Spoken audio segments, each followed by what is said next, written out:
Ce 20 novembre s'ouvre, devant le tribunal correctionnel de Melun, le procès tant attendu de Pierre Palmade. Après des mois cloîtrés dans le silence, l'humoriste revient sur le devant de la scène médiatique.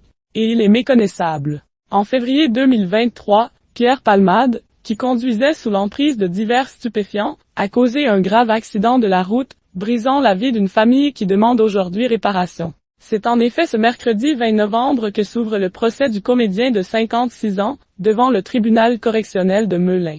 Pierre Palmade sevré, il a pris beaucoup de poids. L'ancien acolyte de Muriel Robin comparaît pour blessure involontaire et en cours, puisqu'il a déjà été condamné en 2019 pour conduite sous l'emprise de stupéfiants, jusqu'à 14 ans de prison et 200 000 € d'amende. Une situation dont le principal concerné ne semble pas tout à fait conscient à en croire certains de ses proches. Il est persuadé qu'il peut revenir. Il minimise beaucoup les événements et pense qu'il pourra refaire son métier dans un futur proche, a déclaré l'un d'eux à BFM TV. Pour autant, Pierre Palmade arrivé au procès en taxi puis filmé à l'audience comme on le voit sur la vidéo ci-dessus serait sur le chemin de la guérison de ses addictions.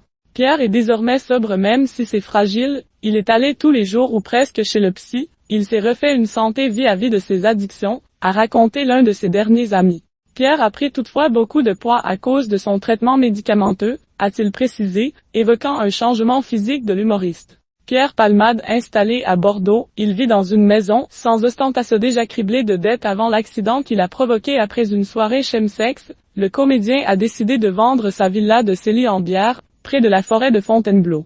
Au lieu de la fête et des excès, la vente de cette immense demeure lui aurait rapporté plus d'1 million d'euros. Pierre Palmade en a donc profité pour s'installer auprès de sa sœur Hélène, à Bordeaux, où il a acheté une maison sans ostentation dans le quartier de la Barrière de Bègle. Selon les informations du Parisien, l'humoriste vivrait aujourd'hui avec 7 000 € par mois. Des revenus provenant de ses droits d'auteur et des indemnités que lui verse l'assurance maladie depuis son AVC. Décrit par une riveraine comme étant « blanc comme un cachet », il ne serait plus que l'ombre de lui-même. Son univers semble rétréci, jusqu'à tenir entre les 300 mètres qui séparent le seuil de sa porte et la supérette de quartier.